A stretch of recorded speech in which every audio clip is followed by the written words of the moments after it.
इस पार्ट में महाराणा कुंभा से संबंधित सारे इतिहास रिलेटेड पीवाईक्यू लिए गए हैं। मैं आपको बताऊंगा कि अन्य विकल्प उत्तर क्यों नहीं है। बात 1453 की है। किसने इसमें से उत्तर बताना है। जो मारवाड़ का मंडोर है उसको कब्जा कर लिया और अपने पुत्र रायमल का विवाह कर लिया उसके पुत्र के साथ। अब बात यह है कि आपको यदि थोड़ी सी कहानी भी मालूम है तो ये क्वेश्चन आसानी से किया जा सकता है। सीईटी में हुआ है। मुद्दा ये था कि जब लाका के समय रणमल अपनी बहन हंसा की शादी करने आया तो लाका से शादी हो गई और उसके बाद कहा कि ये हंसा और लाका के पुत्र जो होगा उसको राजा बनाया जाएगा। तो उसकी वजह से राजा बना मोक्कल।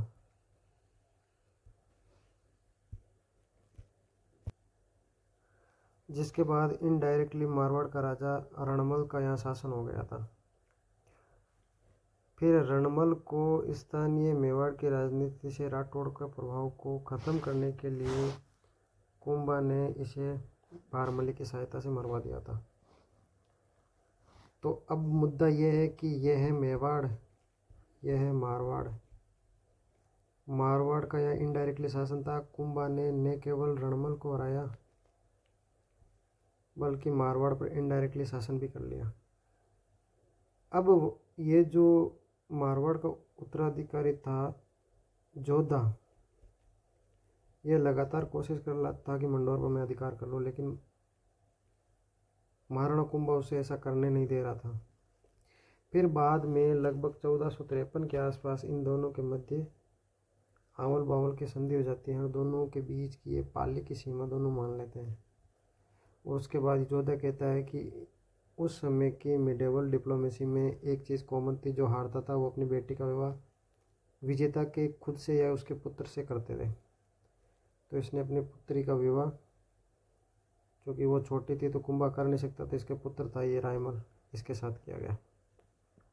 तो आप ऑप्शन देखिए। यदि ये सब करता धरता महाराणा कुंभा था तो मोकल हो नहीं सकता, क्योंकि मोकल उसका पिता था, वो पहले ही मर चुका है। लाका उसका दादा था, वो हो नहीं सकता। अब कुंभा को छुपाने के लिए ऑप्शन ने इसने सिंबा लिखा है। बहुत आसान सवाल है। अगला सवाल है कि 1437 के अंतर्गत मेवाड़ का मालवा से युद्ध हुआ था। पहली चीज़ है कि मालवा से क्यों, तो आपको पता होना चाहिए कि यदि ये राजस्थान का नक्शा है तो यदि ये मेवाड़ है तो इसका युद्ध ये सीमा लगने वाली या तो गुजरात से होगा या ये मालवा से होगा या फिर ये अंदर मारवाड़ से होगा या इधर की शायद ये अजमेर जो वाला राज्य है या ये बूंदी का अग्रन वाला राज्य, यही पड़ोसी से पहला झगड़ा हो सकता है। तो ये कह रहे 1437 बिल्कुल प्रारंभिक दौर में जो ये मालवा से कारण इसका तत्कालिक कारण था, इसको अपन बोलते हैं सारंगपुर का युद्ध। कह रहा है कि नागौर पर नियंत्रण के लिए अब ये मालवा का शासक यहाँ, मेवाड़ यहाँ, नागौर यहाँ पर मालवा क्यों नियंत्रण करने जाएगा। संभव नहीं है। आप यदि ज्योग्राफिकली थोड़े बुद्धि लगाओ तो ये संभव नहीं है। तीसरा है कि मालवा का सिरोही का देवा राजपूत पर मेवाड़ के विरुद्ध समर्थन। अब ये हो सकता है क्यों, क्योंकि सिरोही यहाँ है, दोनों में कंट्रोल करने को लेकर विमर्श हो सकता है। यदि अपन कुछ भी पढ़े नहीं और थोड़ा सा भी अब लॉजिक से करना चाहे। चौथा है कि मेवाड़ का मांडू के विद्रोही सामंत को आश्रय देना। कहा यह जा रहा है कि यहाँ कोई विद्रोह कर दिया होगा एक आदमी ए, और विद्रोह कर दिया तो राजा उसको मारना चाह रहा होगा, मारना चाह रहा तो बचने के लिए ये यहाँ आके शरण ले लिया होगा। ऐसा संभव है, दोनों में हो सकता है। लेकिन ये सवाल यदि कुछ भी नहीं पढ़े तो लॉजिक से केवल एक काट सकते हैं, तीनों पॉसिबिलिटी है। लेकिन यदि कहानी याद है तो इसको आसानी से किया जा सकता है। मैंने आपको पहले कहा कि राठौड़ों का प्रभाव महाराणा कुंभा के समय बढ़ गया था। तो राठौड़ों का प्रभाव इसलिए भी बढ़ गया था क्योंकि स्थानीय जो चाचा, मेरा और मेहपा पवार नाम के 3 सरदार थे, इन तीनों सरदारों ने रणमल का साथ दिया और स्थानीय राजनीति में अपने आप को किंग मेकर घोषित कर दिया। तो महाराणा कुंभा को वापस से अपना राज्य इस्टेब्लिश करने के लिए इन सबको हराना था। तो जब इन पर अटैक करना चालू किया, इन दोनों को मार दिया। और मेहपा पवार है वो जाके यहाँ मालवा में शरण ले लिया था। उसको पता था कि यदि मैं चाचा और मेरा को मार चुका है और यदि मैं यहाँ मारवाड़ में रहूँगा तो मेरी भी मौत तय है। तो अपने आप को बचने के लिए कहीं तो भागेगा, या तो वो गुजरात जाएगा या मालवा जाएगा। उस समय मारवाड़ का कोई भी, मेवाड़ का कोई भी व्यक्ति भागता था तो उसकी शरणस्थली मांडू होती थी। ये एक ट्रेडिशन सा हो गया कि यदि मेवाड़ से कोई भागा तो मांडू गया होगा, तो मांडू ही आया है। और फिर उसने, महाराणा कुंभा ने कहा कि भाई ये मेहपा पवार मेरा आदमी है, इसको सौंप दे, वरना तेरे को इसकी लागत भुगतनी पड़ेगी। तो इसने मना किया और अटैक किया। फिर दोनों, महाराणा कुंभा ने मालवा को हरा दिया और दोनों के बीच में संधि से मामला सुलझा। तो ये स्टेटमेंट इसने इसलिए बनाया है ताकि इसका उल्टा बना सके। यदि आप एग्जामिनर के माइंड को पढ़ना चाह रहे हैं तो आपको ये समझ आना चाहिए कि यदि कोई दो स्टेटमेंट सिमिलर टाइप के, इसका मतलब उत्तर उन्हीं में से होना चाहिए। तो MCQ बनाने की स्टाइल के आधार पर इस स्टेटमेंट को काटा जा सकता है। फिर इन दोनों में से यदि आप तुक्का भी लगाओ तो 50% से हो सकता है। तो यदि कुछ भी नहीं पढ़ा है तो दो स्टेटमेंट काटे जा सकते हैं। यदि कहानी भी पढ़ी है तो आसानी से उत्तर किया जा सकते हैं बिना रटे। अब यदि आपने ये कहानी की है तो ये JEN में जो परीक्षा है उसने कहा कि सारंगपुर का ये जो युद्ध था इन दोनों कब हुआ था, इसका बस नाम ही है, क्योंकि ये सारंगपुर जगह पड़ती है यहाँ पे, इसलिए इन दोनों को इसका नाम ये रखा। तो 1437 हो गया। अगला सवाल है कि मालवा के किस सुल्तान ने राणा कुंभा ने कई बार पराजित किया। ये जो सारंगपुर का युद्ध लड़ रहा था, मेहपा पवार को शरण दिया था, इसका नाम क्या है। अब यदि ये सवाल बिल्कुल मेमोरी बेस्ड है, यदि आपने थोड़ा सा कहानी को पढ़ा है तो ये सवाल किया जा सकता है।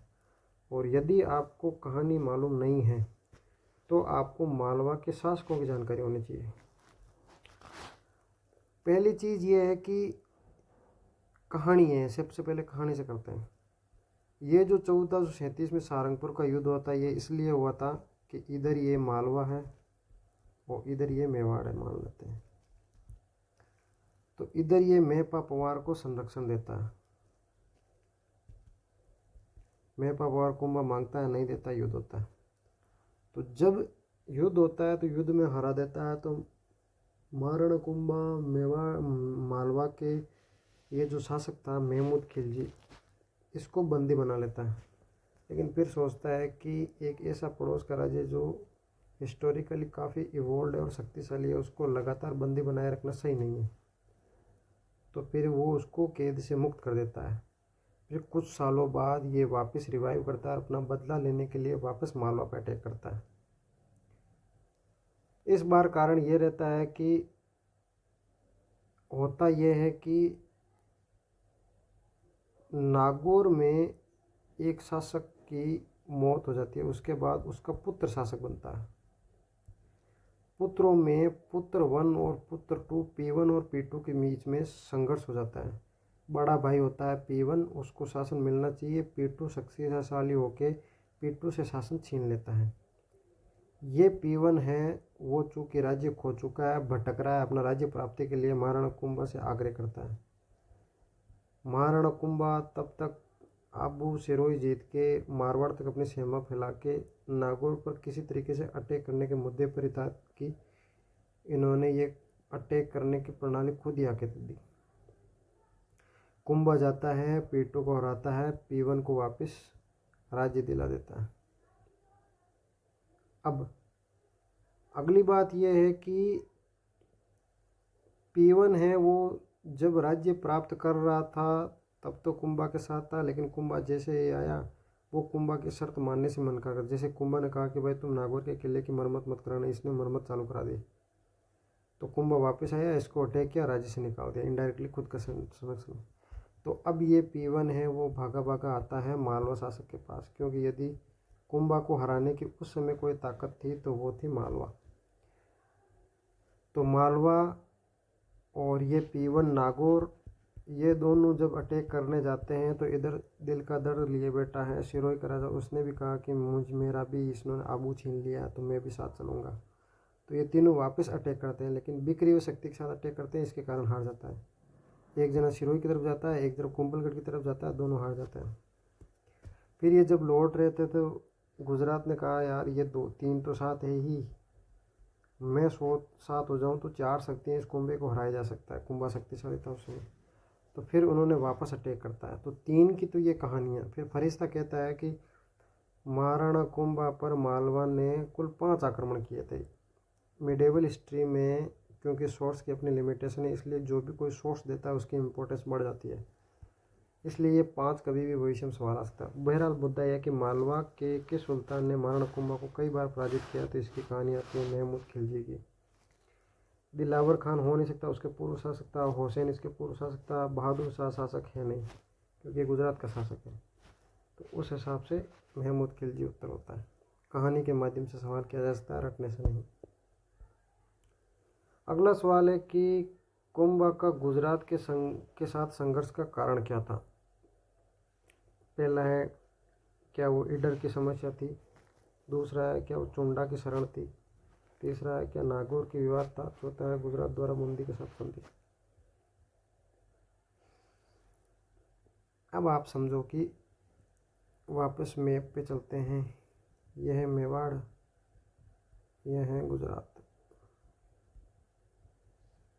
तो यदि ऊपर वाली कहानी आपने P1 P2 वाले ढंग से समझे होंगे तो ये उत्तर किया जा सकता है। फिर भी मैं आपको ऑप्शन के हिसाब से इसको एलिमिनेट करके बताता हूँ। पहला है कि ये जो मेवाड़ और गुजरात की सीमा पर है, ईडर की समस्या, क्या इसके कारण है। ईडर कारण हो सकता है यदि लॉजिकली सोचे, कहानी नहीं सुनी है, केवल लॉजिक से करना चाहे तो यदि ईडर की लोकेशन की जानकारी, तो आप कह सकते हैं कि दोनों के मध्य ईडर से संबंधित मुद्दा हो सकता है। दूसरा क्या कारण बताया इन्होंने, चुंडा को शरण।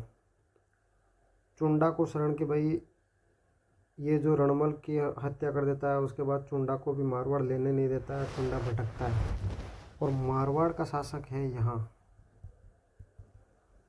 तो कुंभा को हराने के लिए क्या मारवाड़ इधर से होके इधर आ सकता था, गुजरात तक की तरफ पॉसिबल है, लेकिन ज्योग्राफिकली इतनी लंबी लोकेशन प्राप्त करके कॉज बेनिफिट एनालाइज का विश्लेषण करके मुश्किल लगता है, लेकिन पॉसिबल है। गुजरात द्वारा बूंदी के साथ संधि, इधर कोई शासक है बूंदी, वो गुजरात के साथ, गुजरात यदि बूंदी को शासन संधि करना तो वो गुजरात के साथ क्यों करेगा, इससे पहले तो ये मालवा यहाँ से करेगा, तो ये संभव नहीं है। ज्योग्राफिकल लोकेशन के आधार पर एक पॉइंट को काटा जा सकता है। कहानी के माध्यम से पूरे सवाल को किया जा सकता है। P1 P2 वाली कहानी मालवा नागौर साथ आता है, तीनों मिलकर अटैक करते हैं। मुद्दा था नागौर का विवाद। रटने की बिल्कुल ज़रूरत नहीं है, या तो आपको ज्योग्राफिकल जनरल अवेयरनेस चाहिए या फिर आपको कहानी बताना चाहिए। फिर यह है कि चंपानेर की संधि किन किन के मध्य हुई। पहला ऑप्शन है क्या महाराणा कुंभा और रणमल के मध्य। संभव नहीं है, क्यों महाराणा कुंभल ने तो रणमल को मार ही दिया, तो संधि किस नाम की। ये सवाल आया हुआ है, मेरे मन से नहीं बना रहा हूँ ऑप्शन। तीसरा है क्या महाराणा कुंभा और मालवा के सुल्तान ये हो सकता है, क्योंकि मान लो कि ये मालवा है और ये मेवाड़, इनके मध्य युद्ध हुआ है, युद्ध के बाद कोई संधि होगी, तो कोई संधि की शर्तें होगी, तो क्या महाराणा कुंभा और, यदि सिंपल लॉजिक लगाए तो ये हो सकता है। क्या महाराणा सांगा और बाबर के मध्य कोई बाद में दोनों के मध्य, यदि बाबर और सांगा के मध्य की सारे युद्धों संधियों की कहानी आपको मालूम है तो कर सकते हैं, लेकिन चूंकि अपन ये पढ़ रहे हैं, अब ये कहानी ये है कि जब ये 4 राजा, मैंने जो ये आपको बताया था, सिरोही, नागौर, गुजरात और मालवा, जब 4 लोगों ने मिलकर कुंभा पे अटैक किया, तो गुजरात इन दोनों में से ये दिल के दर्द थे, इनको अपना खोया हुआ राज्य मिलाना था। मेन जो शक्ति है वो है मालवा और गुजरात। मालवा और गुजरात ने कहा कि अपन दोनों एक काम करते हैं, एक संधि करते हैं चंपानेर की, ये जगह का नाम है जहाँ दोनों की स्ट्रेटेजिकल लोकेशन मिलती है। यहाँ पे जगह के नाम के आधार पर चंपानेर संधि बटी, और फिर दोनों ने अपने आप को प्रोफेशनल करने के लिए शर्तें रखी कि भाई यदि अपन मारवाड़ मेवाड़ जीतते हैं तो इधर वाला एरिया गुजरात का और इधर वाला एरिया ये मेरा मालवा का। तो ये आपस में एरिया को बांटने के लिए चंपानेर स्थान पर मिलते हैं। बोले इन दोनों का जो दिल का दर्द है इनका यूज़ करते हैं और अपना स्वार्थ सिद्ध करते हैं, तो दोनों संधि करके जाते हैं। तो ये भी सवाल शुद्ध कहानी से किया जा सकता है, रटने की बिल्कुल ज़रूरत नहीं।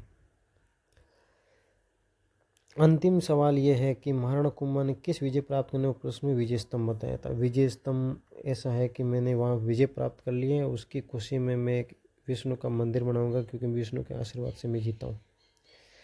अब आप सोचिए कि नागौर जैसे छोटे शासक को हराने के बाद उसको विजय स्तंभ बनाने की जितनी मोटी कोशिश संभव नहीं है। दिल्ली के सुल्तान से वो कभी लड़ा नहीं, यदि आपने संपूर्ण कहानी ढंग से सुनी है तो संभव नहीं है। शाकंभरी के शासक के पास कभी वो लड़ने गया ही नहीं। उदाहरण समझिए आप, ये मेवाड़ का शासक है, उसको लड़ना है तो पहले गुजरात से लड़ेगा, मालवा से लड़ेगा, मेवाड़ से लड़ेगा, अजमेर से लड़ेगा, बूंदी से लड़ेगा। शाकंभरी यहाँ है, यहाँ लड़ने तब जाएगा जब यहाँ से लड़के तैयार हो गया वो। तो बिल्कुल शेप लॉजिक से किया जा सकता है कि मालवा और गुजरात है।